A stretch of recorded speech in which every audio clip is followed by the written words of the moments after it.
एक गांव में हसन नाम का एक युवक रहता था। वह बहुत आलसी और लापरवाह था।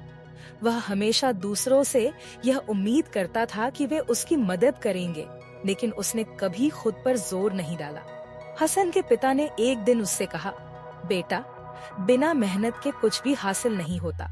अगर तुम अपनी जिंदगी बेहतर बनाना चाहते हो तो अपनी कोशिशों पर भरोसा रखो। हसन ने यह सलाह सुनी, लेकिन उस पर अमल करने की बजाय उसने इसे मजाक में टाल दिया। एक दिन गांव के बुजुर्ग ने सभी लोगों को इकट्ठा किया और कहा, मैंने जंगल में एक खजाने का निशान देखा, लेकिन वह खजाना केवल उन लोगों को मिलेगा जो अपने नंगे हाथों से जमीन खोदेंगे। ये सुनते ही हसन के मन में लालच आ गया और वह खजाने की तलाश में निकल पड़ा। हसन जंगल में पहुंचा और एक जगह जमीन खोदने लगा। उसने पूरे दिन मेहनत की, लेकिन कोई खजाना नहीं मिला। अगले दिन उसने फिर से खुदाई की, लेकिन असफल रहा।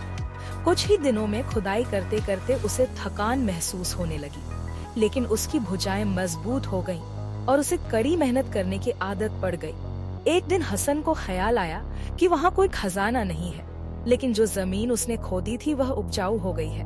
उन्होंने वहाँ बीज बोए। कुछ दिनों के बाद फसल उगने लगी और वह एक सुंदर खेत में बदल गया। हसन ने अपनी मेहनत की फसल बाजार में बेची और अच्छा पैसा कमाया। वह अपने पिता के पास गया और बोला, अब मैं समझ गया हूँ कि मेहनत का फल हमेशा मीठा होता है। खजाना बाहर नहीं, बल्कि हमारी मेहनत के भीतर छिपा है। हसन के पिता खुश होकर बोले, यह जीवन का सबसे बड़ा सबक है। नैतिक पाठ यह कहानी हमें सिखाती है कि जीवन में सफलता केवल कड़ी मेहनत और धैर्य से ही हासिल की जा सकती है। जो लोग काम में मन लगाते हैं, वे समृद्धि की मंजिल तक पहुंच जाते हैं। मेरे दोस्तों, अगर आपको वीडियो पसंद आए तो लाइक, सब्सक्राइब और शेयर करना ना भूलें।